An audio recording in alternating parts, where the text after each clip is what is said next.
Notre série d'été au fil de l'eau. Aujourd'hui, une escapade bucolique sur le canal du Nivernais au cœur de la Bourgogne.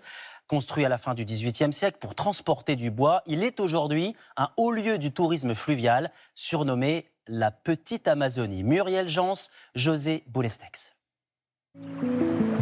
C'est le deuxième canal le plus fréquenté de France, appelé le canal Jardin.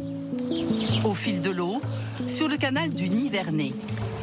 Au cœur de la Bourgogne, 174 km de Decize à Auxerre, reliant la Loire à Lyon.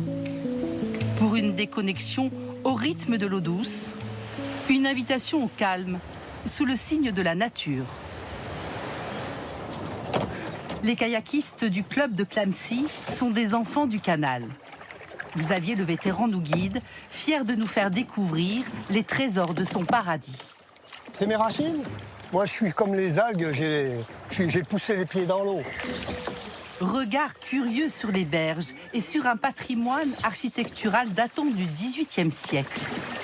Mais regardez ça, un super lavoir, bien entretenu. C'était le réseau social de l'époque. Toutes ces lavandières, là, toutes ces mères de famille qui sont en train de laver le linge, là.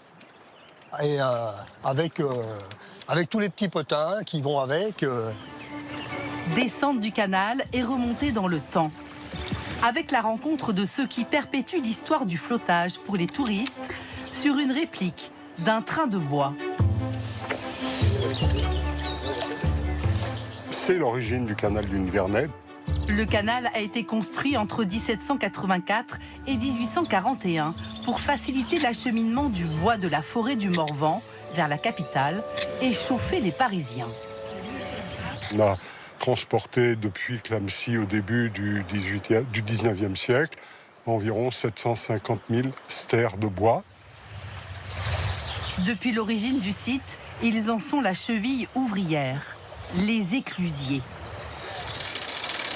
Et leurs milliers de tours de manivelle par jour. Là, ils régulent la mise à l'eau des bateaux de l'échelle de Sardis. Une succession d'écluses construites au 19e siècle pour combler un dénivelé de 50 mètres sur près de 4 km.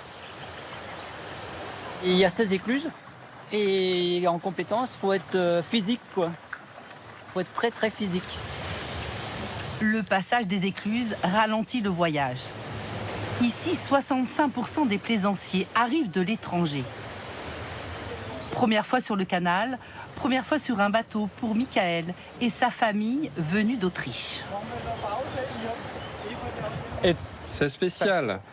Si vous êtes un peu anxieux, vous pouvez vous détendre. C'est autre chose que d'être enfermé dans un bureau.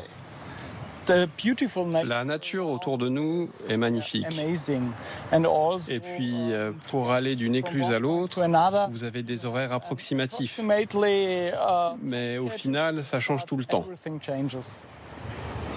À côté du canal, chaque année, entre 25 et 60 000 touristes choisissent l'ancien chemin de halage pour traverser une région rurale, loin de la circulation. Habitués du vélotourisme, ces retraités ont décidé de longer la totalité du parcours. Et il nous restera donc une étape pour rejoindre Auxerre. On a décidé de faire ça sur 3 jours, donc ça a été assez facile puisque les étapes correspondaient à des distances les mêmes, enfin 3 étapes de 60 km. Comme c'est du plat, aucune difficulté pour faire ça. Un périple adapté à tous les mollets qu'il faut tout de même ménager. On est vidé puis on est très reposé en même temps. Comme il y a beaucoup de verdure, ouais, on est reposé, ouais. La prochaine étape n'est pas accessible à vélo ni même à pied. Entrer dans une curiosité du canal, les voûtes de la Collencelle. Notre guide Michel est un marin d'eau douce depuis 40 ans. Il loue des embarcations électriques et veille sur cet ouvrage de 750 mètres de long. Une percée dans la montagne de granit pour faire passer le canal. Une prouesse technique pour l'époque. L'été, quand on a la canicule, tout le monde se rue sur nos petits bateaux électriques sous les tunnels parce qu'il fait très frais. Et puis, il y a une atmosphère, il n'est pas éclairé. On a un petit éclairage sur le bateau. C'est assez spécial. Ça donne un peu des frissons. À la sortie du tunnel, la partie la plus sauvage, Une petite Amazonie, une nature luxuriante et le silence.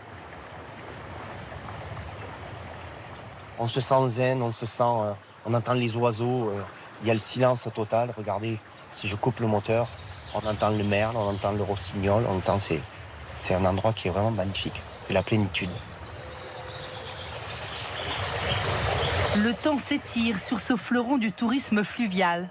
Le canal du Nivernais, un canal à échelle humaine, pour une escapade où vous entendrez murmurer la nature.